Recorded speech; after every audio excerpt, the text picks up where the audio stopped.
大家好，我是海妈。今天我们来做柠檬蛋奶。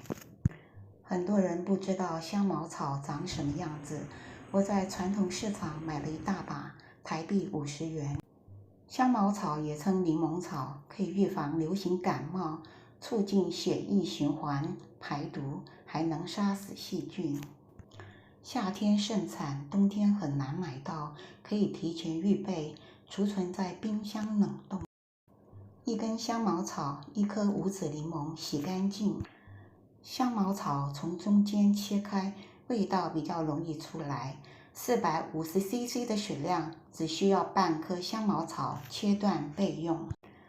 450cc 的水量加上切断的香茅草，1茶匙黄冰糖，没有黄冰糖，白冰糖也可以取代，根据自己的喜好可以加减糖量。大火煮开，转小火，加盖煮10分钟。我选用粗生蛋来做蛋奶。粗生蛋是蛋鸡下的第一窝蛋，比较小，是母鸡一生精华所在，蛋白质、卵磷脂含量超过普通鸡蛋。如果你买的鸡蛋离开母体没有清洁过的，可以用盐、醋、水泡上一会儿，用纸巾擦洗干净。柠檬的选择，皮薄好挤，多汁为原则。市面上有很多种柠檬，香水柠檬香味浓，皮厚汁少，很适合切薄片，晒成柠檬干，泡茶当蜜饯，也适合做黑柠檬。莱姆可以做蛋奶，黑柠檬也有另类吃法，切薄片，撒一些白糖，咖啡可以提神。金桔橘味浓厚，颗粒小，皮薄，苦味不大，适合做蘸酱、泡茶，加入汤汁里。原生种的柠檬，皮又厚又硬，有籽，但香气浓，适合做柠檬蛋奶，因为籽多嫌麻烦。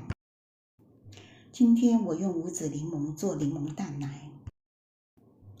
在挤柠檬汁之前，在柠檬表皮上来回搓软，比较容易挤汁。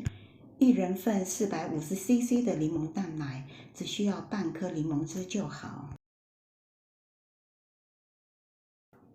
搅拌的越均匀，过滤的蛋花越少。熬煮10分钟之后，不要熄火，先取出香茅草。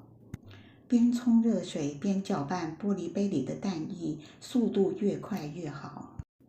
过滤，你看蛋花很少。一杯营养好喝的蛋奶就做好了，是不是很简单呢？大人小孩都爱喝。如果一时半会儿蛋奶喝不完，可以隔水加热，像这样操作一样好喝。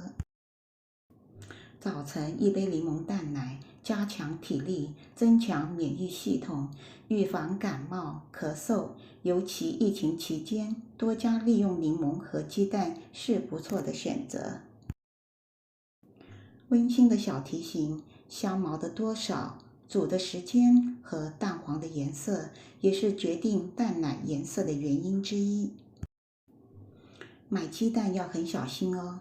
鸡蛋离开母体，经过清洗、杀菌、冷藏，比较安心使用。夏天鸡蛋暴露在室温，要小心选择哦。祝大家平安健康，我们下集再见。